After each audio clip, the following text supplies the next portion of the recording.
बताइए धनेंद्र जी, वो सवाल सबसे पूछ रहे हैं। आरपी सिंह भी जवाब दें, नीतीश कुमार भी जवाब दें, पर आप भी जवाब दीजिए कि ऐसा क्यों माहौल बन गया। पार्टी की बात नहीं कर रहा हूं, घरघोर राजनीति कर रहे हैं ये।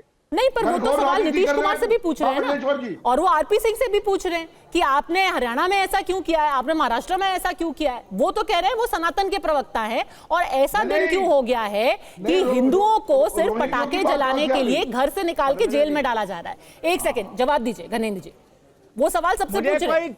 कोई चुनाव नहीं लड़ना, देखिए पद्मजा, मुझे वोट नहीं लेना है, मैं तो सभी सरकारों से, सभी पार्टियों से पूछ रहा हूं। अरे नवल किशोर जी जवाब ले लो ना, नवल किशोर जी जवाब लो। अच्छा देखिए पद्मजा जी, मैं फिर वही कह रहा हूं कि दिल्ली की सरकार, अरविंद केजरीवाल की सरकार बहुत सेंसिटिव सरकार है। हमारी दिल्ली के लोगों को कमिटमेंट है एक साफ सुथरा शहर देने की, साफ सुथरी हवा देने की। उसके लिए दिल्ली की सरकार लगातार पिछले 12 साल से काम कर रही है। दिल्ली की सरकार देश की पहली सरकार है जिसने अपने ग्रीन कवर को 8% बढ़ाया है। दिल्ली की सरकार देश की पहली ऐसी सरकार है जहां पूरे का पूरा पब्लिक ट्रांसपोर्ट सिस्टम सीएनजी पे है। दिल्ली की सरकार देश की पहली सरकार है जहां पे सारी इंडस्ट्रीज पीएनजी पे। दिल्ली की सरकार देश की पहली सरकार है जिसने इलेक्ट्रिक व्हीकल पॉलिसी लागू करी है, जो इलेक्ट्रिक व्हीकल पॉलिसी के अंदर इलेक्ट्रिक व्हीकल्स को प्रमोट करने के लिए सब्सिडी भी देती है। दिल्ली की सरकार देश की पहली सरकार है जहां पे झीलों को हमने दोबारा पुनर्विकसित करा है। दिल्ली को हमने झीलों का शहर बनाने की दिशा में काम करे। दिल्ली की सरकार देश की पहली सरकार है जहां सबसे ज्यादा पेड़ लगाए जाते हैं। हर साल हम 2 करोड़ से ज्यादा पेड़ दिल्ली में लगाते हैं ताकि दिल्ली के एनवायरमेंट को बचा पाए। और सरकार भारतीय जनता पार्टी के लोग क्या करते हैं, एलजी क्या करते हैं, 1100 पेड़ कटवा देते हैं दिल्ली में।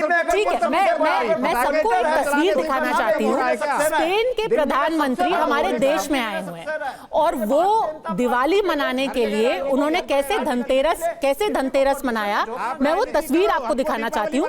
ध्यान रखिए कि ये स्पेन के प्रधानमंत्री हैं और वो और उनकी धर्मपत्नी फुलझड़ी जला करके दिवाली यहां पर मना रहे हैं। तो यानी कि हमारे देश में ही नहीं, पूरे विश्व में अगर कोई कनेक्शन देखा जाता है दिवाली का, तो वो पटाखों के साथ, फुलझड़ी के साथ, चक्री के साथ, आतिशबाजी के साथ उसका जोड़ा जाता है। दुनिया भर के लोग ऐसा मानते हैं, पर हमारे देश में हम ये आतिशबाजी, पटाखे, फुलझड़ी अब नहीं जला सकते। शुभ्रास्ता, आखिरी 2 मिनट में आपसे ये पूछना चाहती हूं, क्या ये एक जिद है कि हम तो करेंगे ही करेंगे? क्या सिर्फ पटाखे बंद हो जाने से सनातन खतरे में आ जाता है? पद्मजा जी, ये बात उस जिद की नहीं है। बात ये है कि जो भी नैरेटिव हमने आज पैनल में भी देखा, जिस तरीके से सनातन के समर्थन में कुछ बोलना कहीं ना कहीं राजनीतिक रूप से आपको भारतीय जनता पार्टी के खेमे का व्यक्ति बता दिया जाता है।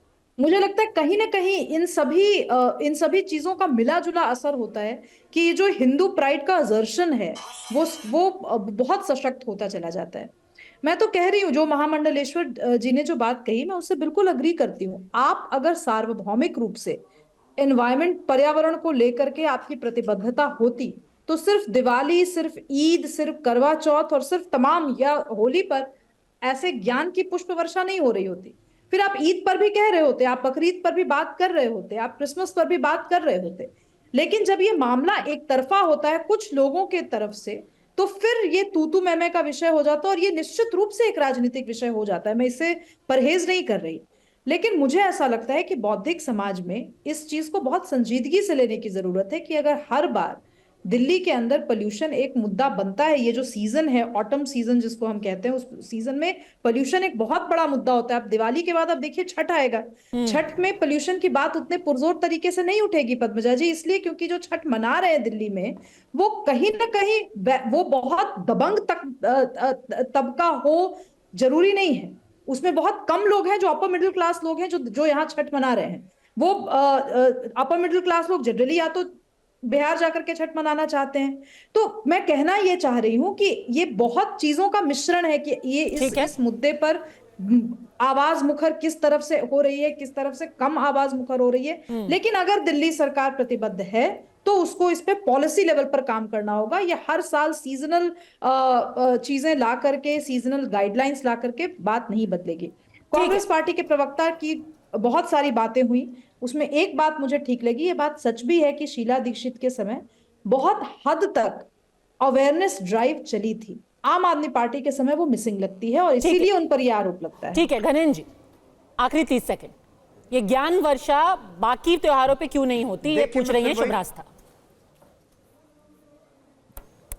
देखिए मैं फिर आपको कह रहा हूं कि दिल्ली की सरकार, अरविंद केजरीवाल जी की सरकार एक जिम्मेदार सरकार है। दिल्ली के पॉल्यूशन को खत्म करने के लिए हम कंटिन्यूस एफर्ट्स कर रहे हैं। दिल्ली की सरकार ने डस्ट पॉलिसी बनाई है और हमने कंस्ट्रक्शन पॉलिसी बनाई, तमाम पॉलिसी हमारी ऑलरेडी। सर आपने सुनाया वो, आप बहुत बार बता चुके हैं वो 14 सूत्रीय प्रोग्राम आपका, पर आप एक तरफा नसीहत की बात पे जवाब दीजिए। दिल्ली में डस्ट पॉल्यूशन को लेकर हमारी ड्राइव चल रही है, हमारे सारे काम चल रहे हैं, सारी एफर्ट्स चल रही है। मेरी सिर्फ भारतीय जनता पार्टी के लोगों से एक अनुरोध है कि अरविंद केजरीवाल जी को साइड में रख दो। दिल्ली के पॉल्यूशन को पहले देखो, हमसे लड़ाई लड़नी हो, राजनीतिक लड़ाई लड़ना, लेकिन पॉल्यूशन पे ये पॉल्यूशन मत फैलाओ। भारतीय जनता पार्टी के लोग भी, ये दिल्ली सबकी है। जहरीली सांस जब आती है, ये थोड़ी देखते कि आरपी सिंह के अंदर जा रही है या अमित शाह के अंदर जा रही है या मोदी जी के अंदर जा रही है। अरे दिल्ली में सब लोग रहते हैं, दिल्ली का पॉल्यूशन खत्म होगा, सबको फायदा होगा। बिल्कुल, ये बात आपने बिल्कुल सही कही है और इससे सभी सहमत होंगे। पर आप भले से ही पटाखों पर बैन लगा दीजिए, आप कह रहे हैं आप बच्चों के लिए काम कर रहे हैं, आप बुजुर्गों के लिए काम कर रहे हैं क्योंकि उनको तकलीफ होती है, तो फिर आप साथ साथ उतनी ही संजीदगी पराली पर बैन लगाने में भी दिखाइए, ना सिर्फ हरियाणा में, ना सिर्फ उत्तर प्रदेश में, पर पंजाब में भी।